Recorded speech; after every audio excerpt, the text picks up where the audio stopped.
आदाब, मेरा नाम डॉक्टर सुवर्चला है। मैं जीवा फर्टिलिटी सेंटर्स में साइंटिफिक डायरेक्टर हूँ। हैवी पीरियड्स क्यों होते हैं और इनके क्या कारण हो सकते हैं, इसका एक लिस्ट बना के दीजिए, ऐसा हमारे कमेंट में आया है। तो मैं एक लिस्ट बनाऊंगी इस हैवी पीरियड्स के कारणों का। अगर आपके कारण जो मैं मेंशन कर रही हूँ इनमें से कोई है तो आपको अवश्य एक गायनेकोलॉजिस्ट को संपर्क करना चाहिए। सबसे पहला कारण है हार्मोनल इम्बैलेंसेस, जिसे हम डिसफंक्शनल यूट्राइन ब्लीडिंग भी कहते हैं। ये जब कोई स्पेसिफिक कारण हमें मिलता नहीं है तब उसे डिसफंक्शनल यूट्राइन ब्लीडिंग कहा जाता है, और ये अक्सर हार्मोनल इम्बैलेंसेस जैसे कि अंडे का ठीक से रिलीज ना होना, इसकी वजह से हो सकता है। अगला है uterine fibroids. Fibroids non cancerous growths हैं यूट्रस के अंदर, गर्भ के अंदर ये नॉन कैंसरस ग्रोथ होते हैं। ये कहाँ है, कितने हैं, उसका साइज क्या है, उसके मुताबिक, इसके लोकेशन के मुताबिक इसका असर मालूम पड़ता है। अगर ये बहुत ज्यादा है और कैविटी के अंदर है तो हैवी ब्लीडिंग हो सकता है।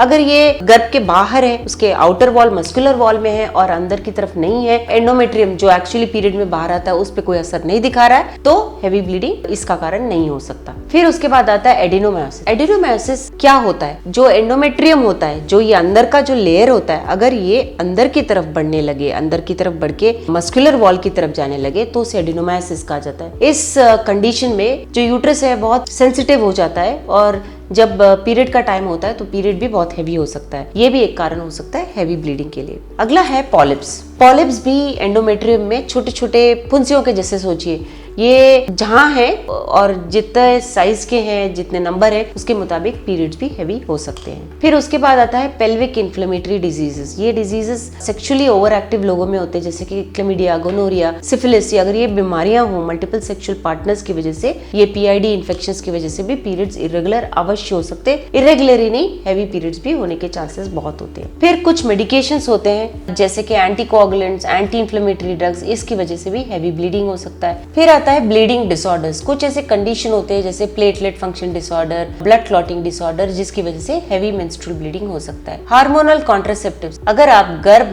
निरोधक कॉन्ट्रासेप्टिव्स यूज कर रहे हैं तो भी कभी कभी स्पेशली अर्ली स्टेजेस में अगर आपको एडजस्ट होने में थोड़ा टाइम लग रहा है तो भी आपको इरेगुलर या हैवी पीरियड्स हो सकते हैं। अगर आपको हैवी पीरियड्स हैं तो चाहे वो उसका ड्यूरेशन कितना भी हो, 1 ही महीना हुआ है, 2-3 महीने हुए हैं, आपको अवश्य गायनेकोलॉजिस्ट को दिखाना चाहिए। वो आपको स्कैन करेंगे, आपके मेडिकल टेस्ट करेंगे, ब्लड टेस्ट करेंगे, उसके बाद आपको ये बताएंगे कि ये नॉर्मल है या अब नॉर्मल। क्योंकि फाइब्रॉइड्स अगर रहे हैं तो आपको उसको जल्दी ट्रीट कराना चाहिए। अगर कैंसर का कोई अनुमान उन्हें लग रहा है ब्लीडिंग की क्वालिटी, क्वांटिटी के और आपकी उम्र के मुताबिक, तो उसका भी इलाज आप जल्दी ढूंढ सकते हैं अगर आप तुरंत ही डॉक्टर के पास जा पाए। उसे सालों दर सालों छोड़िए मत, स्पेशली अगर आप प्रेगनेंसी के लिए प्लान कर रहे हो और पीसीओएस है या पॉलिप है, फाइब्रॉइड है, रेगुलर मिसकैरेजेस हो रहे हैं, तो आपको अवश्य तुरंत ही गायनेकोलॉजिस्ट को मिलना चाहिए, जो आपको करेक्ट रास्ता दिखाएंगे, कौन सा ट्रीटमेंट आपके लिए काम करेगा ये अवश्य बताएंगे। इसके बारे में और जानकारी के लिए अवश्य जीवा फर्टिलिटी सेंटर्स आइए। हमने इस वीडियो बनाने के लिए बहुत मुशक्कत की है, मेहरबानी करके हमें लाइक और सब्सक्राइब जरूर कीजिएगा। शुक्रिया।